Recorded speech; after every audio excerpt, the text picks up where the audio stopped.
Medium wave 241.54 metre यानी 1242 kilohertz, FM 100.6 और news on AIR app पर यह आकाशवाणी का वाराणसी केंद्र है।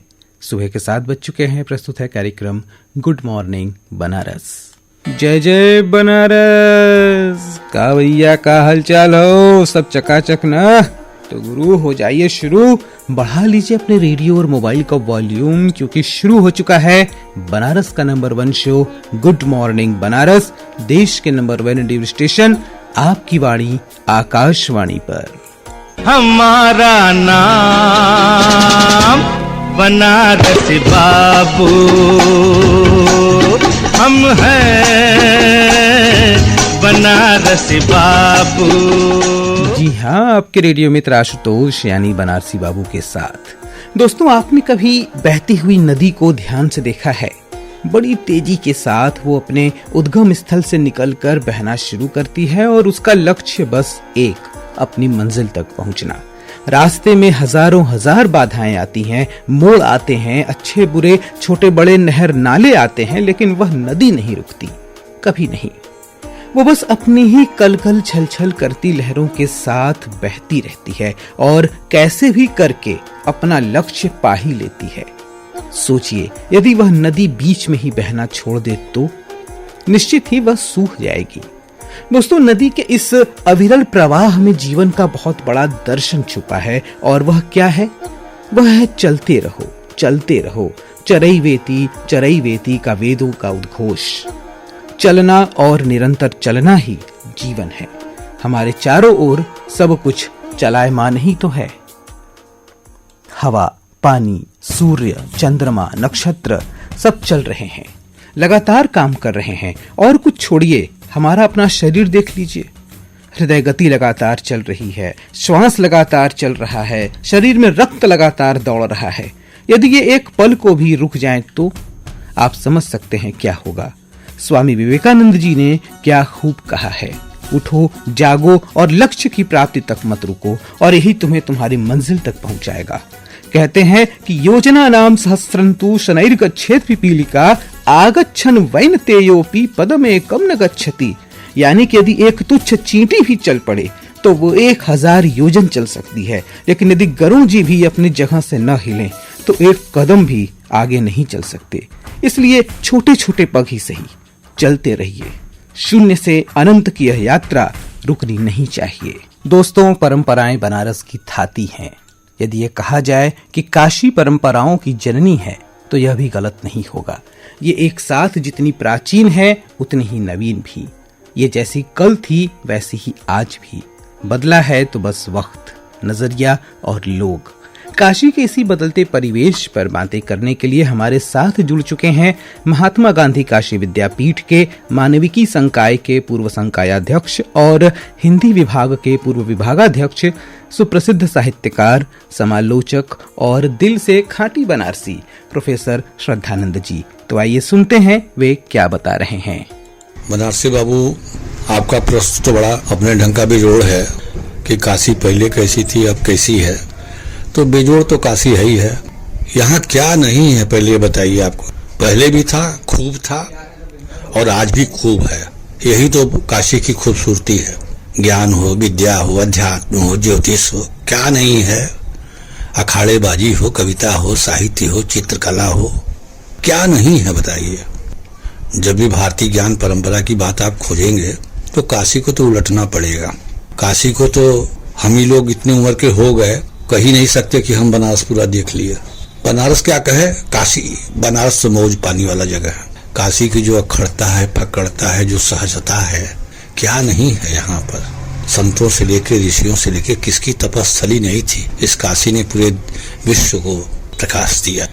आज जो है नया जमाना है तो आज भी भव्य है। तो आज की भव्यता हम नए जमाने से देखते हैं, आधुनिकता से देखते हैं, सुविधा से देखते हैं। तो भैया भव्यता बढ़ जाती, सुविधाएं बढ़ गई हैं, सड़क है, चौड़ी है, गली है, गंगा जी अब आगे, विश्वनाथ जी अब क्या चाहिए। आज भी उसके अंदर जो है काशी अपने में रहस्य है, ये जान लीजिए बनारसी बाबू। मैं तो बहुत चमत्कृत होता जब कोई कहता है कि भाई काशी के बारे में बोलिए, तो इतना सुनते ही जो है वाणी एकदम शिथिल हो जाती है कि क्या बोलूंगा मैं काशी के बारे में। ये तो वर्णनातीत है, शब्दातीत है, अद्भुत है। यही तो काशी की खूबसूरती है। जितने प्राचीन है काशी उतने ही नवीन भी है। यही ताकत है काशी की। काशी को कोई देख के नहीं जा सकता, काशी समझने वाली जगह है, इसको अनुभूत किया जाता है। तो आज काशी, बनारसी बाबू मैं आपको बता रहा हूँ, कुछ लोग यहाँ बताएंगे कि घाट पर पत्थर लग गया है, चमक गया है, वहां मुझे एक टाइल्स मिल गया है। अरे उसके जमीन पर जहां है ना, उससे टाइल्स की चमक आ रही है, वो आपकी दृष्टि है। वही टाइल्स हटा के कहीं दूसरे जहां लगा दीजिए तो नहीं आनंद आएगा। वो जमीन की ताकत है बाबा की। काशी निरंतर जो है अपनी परंपरा में आगे बढ़ती हुई जा रही है। परंपरा जो है पिछड़ापन नहीं है। परंपरा का मतलब ही कि खुद ही अपने को छान के आगे बढ़ाने की ताकत रखती है। केवल एक दृष्टि भेद चाहिए। इसलिए काशी की दिव्यता अपनी जगह है और भव्यता के लिए लोग अपना प्रयास करते रहते हैं। समय के अनुसार सरकारें आती हैं, अधिकारी आते हैं, करते रहते हैं, लेकिन उसकी भव्यता जो है, जो बढ़ती है, कोई कितना भी लगा ले, पहले भी मैंने कहा, ये इसकी दिव्यता के कारण हो जाती है कि कोई चीज यहाँ पर, वहां पर मार्किन का भी पर्दा लग जाएगा बाबा के दरबार में तो लगेगा कि कोई रेशम फहर रहा है। ये जगह का है काशी। यहाँ जो कंकड़ में शंकर है, बताइए, पूरा दर्शन ही है कि कंकड़ में शंकर है। अर्थात यहाँ जिसे जड़ हम समझते हैं उसमें भी चेतन का आभास है। यहाँ जड़ और चेतन सब एकाकार। प्रसाद जी कहते हैं इसे कहो जड़ या चेतन, जड़ भी कह लो या चेतन कह लो, एक ही है। वही परम तत्व जो है सब में निहित है। इसलिए जो शिवत्व है, सत्यम शिवम सुंदरम, यहाँ फलीभूत होता है। अभी आप सुन रहे थे काशी के सुप्रसिद्ध साहित्यकार और समालोचक प्रोफेसर श्रद्धानंद जी को। हमसे जुड़ने के लिए आपका बहुत बहुत धन्यवाद सर। दोस्तों, जैसा कि सर ने बताया, मिट्टी ही जहाँ की पारस है, ऐसा ये शहर बनारस है। तो ऐसे दिव्य, भव्य और नव्य काशी की मिट्टी को प्रणाम करते हुए आइए चलते हैं अपने अगले सेगमेंट की ओर, जिसका रहता है आप सबको बेसब्री से इंतजार और जिसका नाम है आज का मोहल्ला, और जो है काशी की उज्जैनी नाम से विख्यात वृद्धकाल।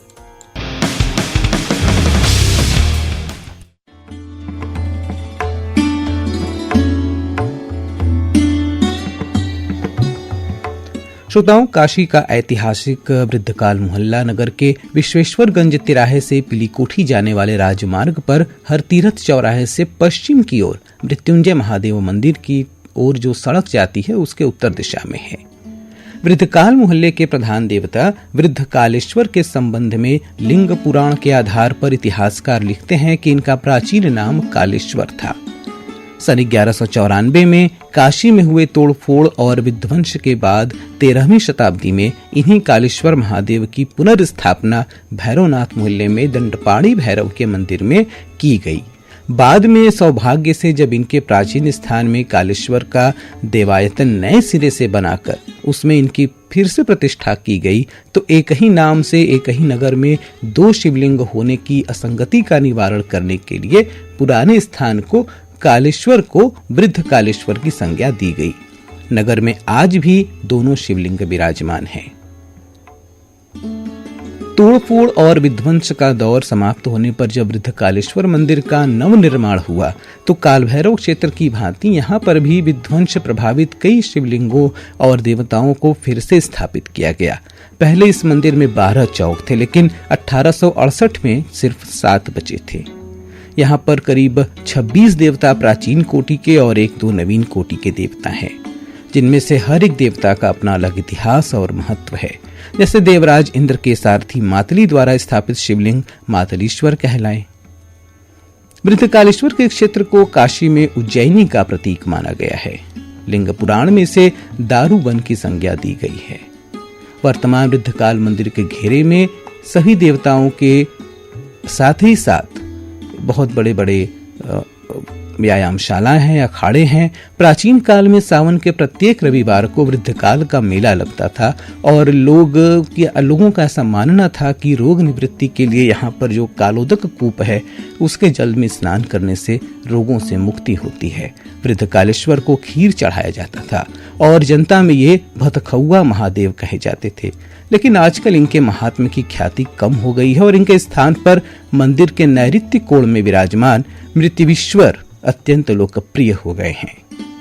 विविध देवताओं द्वारा काशी में शिवलिंग की स्थापना क्रिया का अनुकरण करते हुए समस्त चराचर जगत को मौत की नींद सुलाने वाली मृत्यु ने यहाँ शिवलिंग स्थापित किया, जो मृत्युवीश्वर के नाम से विख्यात हुआ। कालांतर में इनका नाम अपमृत्यु हरेश्वर हो गया और वर्तमान में इन्हें महामृत्युंजय महादेव के नाम से जाना जाता है। तो ये था हमारा आज का मोहल्ला सेगमेंट और आइए अब चलते हैं और करते हैं बातें गुजरे हुए कल की।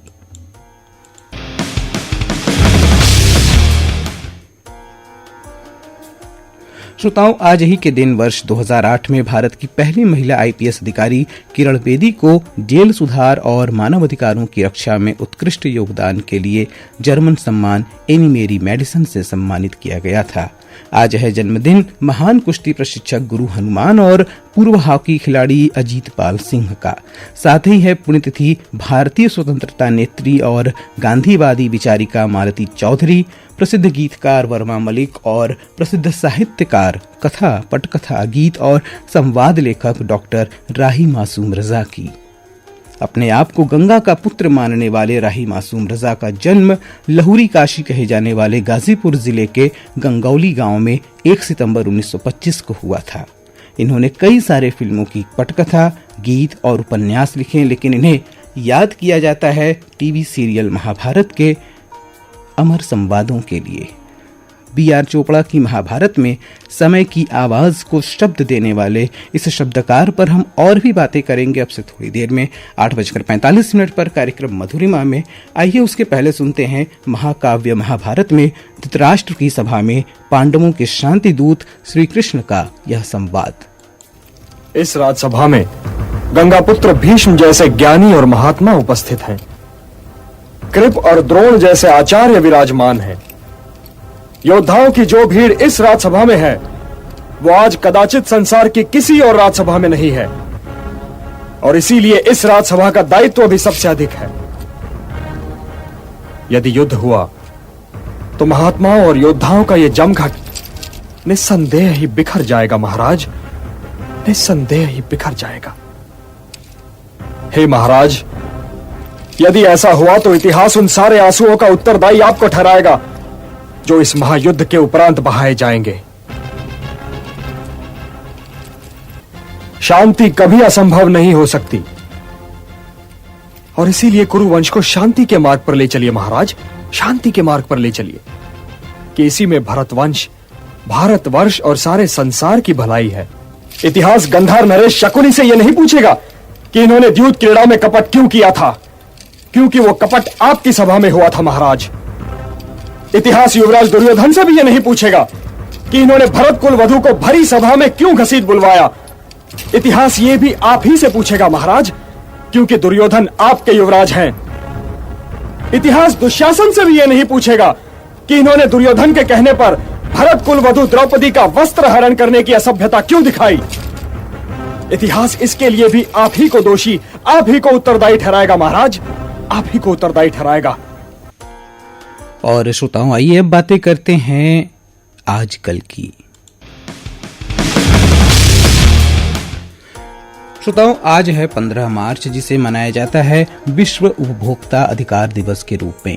जमाखोरी, कालाबाजारी, मिलावट, नाप तौल में गड़बड़ी, मनमाने दाम वसूलना, बगैर मानक वस्तुओं की बिक्री, ठगी, सामान की बिक्री के बाद गारंटी या वारंटी के बावजूद सेवा प्रदान नहीं करना जैसी समस्याओं से ग्राहकों का अक्सर सामना होता रहता है। ऐसी ही समस्याओं से निजात दिलाने और अधिकारों के प्रति जागरूक करने के लिए प्रतिवर्ष 15 मार्च को विश्व उपभोक्ता अधिकार दिवस मनाया जाता है। वास्तव में ये उपभोक्ताओं को उनकी शक्तियों और अधिकारों के बारे में जागरूक करने का एक महत्वपूर्ण अवसर है। उपभोक्ता आंदोलन की नींव सबसे पहले 15 मार्च 1962 को अमेरिका में रखी गई। 15 मार्च 1983 से यह दिवस हर साल मनाया जाता है।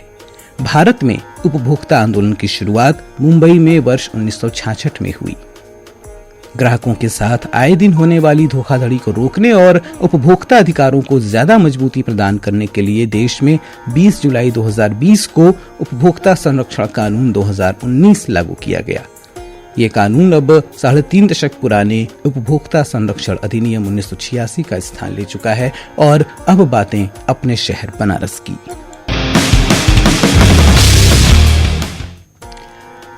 श्रोताओं, आंखों के प्रति किसी भी प्रकार की लापरवाही नहीं करनी चाहिए। ऐसा करना परेशानी को और बढ़ा सकता है। इसलिए समय समय पर इसकी जांच कराने और आंखों की देखभाल के प्रति जागरूकता बढ़ाने के लिए विश्व ग्लूकोमा सप्ताह मनाया जा रहा है। प्रत्येक वर्ष 12 मार्च विश्व ग्लूकोमा दिवस के रूप में मनाया जाता है और इसी क्रम में 18 मार्च तक विश्व ग्लूकोमा सप्ताह का आयोजन हो रहा है। शहर के सभी सामुदायिक स्वास्थ्य केंद्रों पर लोगों की आंखों में ग्लूकोमा रोग से संबंधित चिकित्सकीय परामर्श दिए जा रहे हैं। आप भी यहां पर जाकर के अपनी आंखों की जांच कराकर इसका लाभ ले सकते हैं। बीएचयू के 4 शोधार्थी प्रतिष्ठित प्रधानमंत्री शोध फेलोशिप के जनवरी 2023 चरण के लिए चयनित किए गए हैं। इनमें विज्ञान संस्थान के भौतिकी विभाग के ताज कुमार, भौमिकी विभाग के प्रवीण कुमार कनौजिया, राजीव कुमार पांडे और विपिन कुमार शामिल हैं। इन सभी मेधावी छात्रों को हमारी ओर से हार्दिक शुभकामनाएं। आपको बता दें कि महात्मा गांधी काशी विद्यापीठ ने राष्ट्रीय शिक्षा नीति 2020 के तहत स्नातक द्वितीय, चतुर्थ और छठे सेमेस्टर की परीक्षाएं OMR शीट पर कराने का निर्णय लिया है। परीक्षार्थियों को 3 घंटे के भीतर 100 बहुविकल्पीय प्रश्नों का उत्तर देना होगा। परीक्षा समिति से इसकी स्वीकृति भी मिल चुकी है और इसी माह के अंत तक शासन की ओर से भी गाइडलाइन जारी होने की संभावना है। बनारस रेल इंजन कारखाना में खेल कूद संघ की ओर से 66वें अखिल भारतीय रेलवे गोल्फ प्रतियोगिता का शुभारंभ महाप्रबंधक प्रवीर कुमार साहा ने बरेका गोल्फ कोर्स में बैलून उड़ाकर गन शॉट के साथ मंगलवार को किया। साथ ही साथ आपको ये भी बताते चलें कि bill and Melinda Gates foundation और प्रदेश सरकार के सहयोग से राजकीय आयुर्वेदिक महाविद्यालय के द्वितीय तल पर प्रदेश का पहला फाइलेरिया सेंटर आज से शुरू हो जाएगा। 14 बेडों पर आयुर्वेद और योग चिकित्सा पद्धति से पूर्वांचल समेत प्रदेश के अन्य जिलों के मरीजों का निःशुल्क इलाज होगा। साथ ही साथ पूरे प्रदेश में H3N2 इन्फ्लुएंजा से निपटने के लिए टोल फ्री नंबर जारी किया गया है, जो है 1800 180 5145। आप इस नंबर पर फोन करके इन्फ्लुएंजा से संबंधित जानकारी ले सकते हैं और गाइडलाइन भी प्राप्त कर सकते हैं। तो ये था शहर बनारस का हाल समाचार। 7:20 पर प्रादेशिक समाचार आप सुनेंगे हमारे लखनऊ केंद्र से। अब दीजिए अपने बनारसी बाबू को अनुमति। तो गुरु मस्त रहा मस्त करा। जय जय बनारस।